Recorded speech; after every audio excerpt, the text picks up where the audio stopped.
அங்கே நீங்க சொல்ல அங்கே நீங்க சொல்றா போய் சொல்றா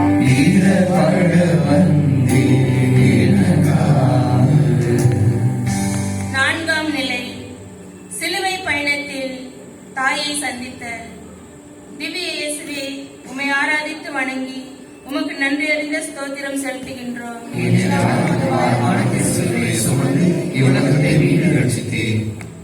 மனு ஒப்பந்தமாகியிருக்கும் போதே மரியாள் தனக்கு இப்படி ஒரு சூழல் வரும் என்று எதிர்பார்க்கவில்லை.